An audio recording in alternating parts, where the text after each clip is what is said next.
Hey everybody, this is Matt Dale. I'm glad you come back for another video here on the channel. Make sure to subscribe to this channel. This is our secondary channel.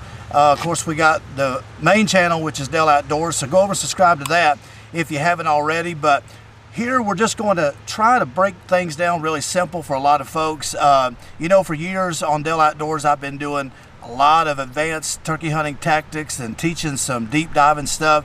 But over here, we're just going to try to go back to the basics and try to explain, in kind of a real-time and real basic way of some of these tactics that I've talked about over the years, and kind of give you a more personal touch. So we're out here today, just kind of looking around on some places here, and come back to the truck. So I thought I'd just shoot this video, and what I want to talk about is something that's a lot of people have asked me about over the years. And you know, if you go back to about 2007 and 8, and if you'd have punched in the search on YouTube this subject, I was probably the only video that ever popped up on this subject at the time. So I've been talking about this a long time, and that is gobbler yelping.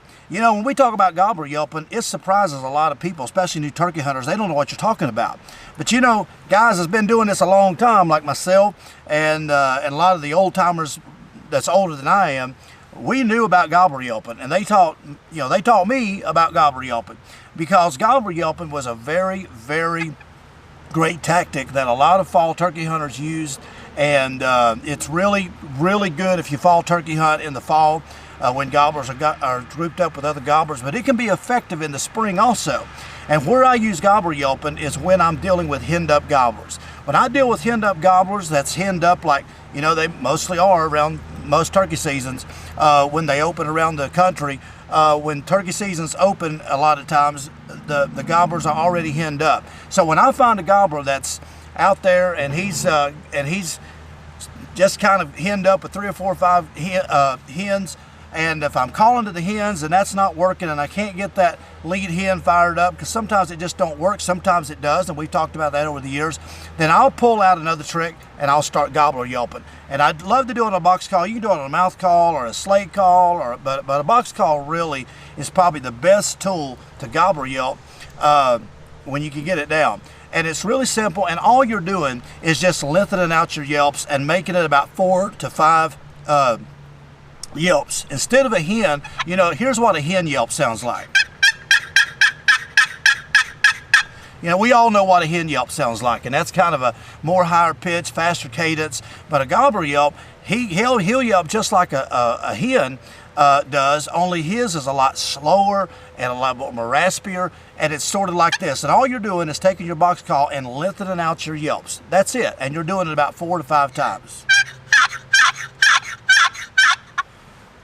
Ain't that simple? You say, well, that sounds like a hen. They know the difference. An adult gobbler will yelp just like a hen does a lot of times, and they know the difference. And when you get out there and you just lengthen out them yelps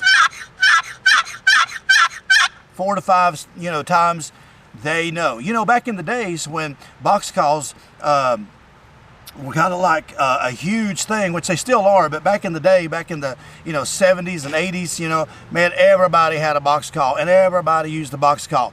And all the call companies back then, they had a side that said hen side, and they had a side over here that says gobbler side. And the gobbler side was not for gobbling or shaking the box, you know, to gobble. The gobbler side was to gobbler yelp, because them old timers knew about gobbler yelping. So when I get out there and I see a gobbler that's got hens with him, I'll just get that box call, and if the hens ain't paying no attention to me, I'll do this right here. And sometimes, not all the time, because nothing works all the time, but sometimes I've seen that old gobbler change his total attitude, and just his head turned blood red, and all of a sudden he turns and he starts coming toward me because you're challenging him. The same response that you're getting from a strut and decoy is the same response that you're getting from gobbler yelping.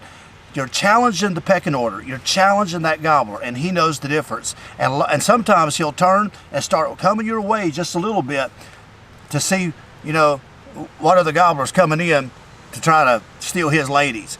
And gobbler yelping is a great tool. It's not talked about near enough.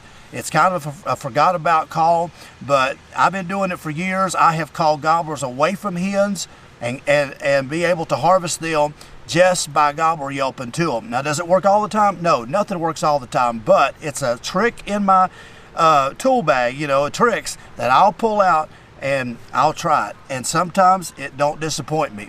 So try that Gobbler yelping. You can do it on mouth call or slate call. Just lengthen out your yelps, 4 or 5, you know, repetitions, but a box call is great. This is my old slide box call. You can get them at springfevercustomcalls.com. And you can go over there and get you one of these, and all you're doing, again, lengthening out your yelp. Right there. Deadly, deadly tool in the spring in the right situation. And in the fall, if you fall turkey hunt, an awesome call in the fall. So, hope you enjoyed that. Make sure to subscribe to this channel, and I'll see you in the next video.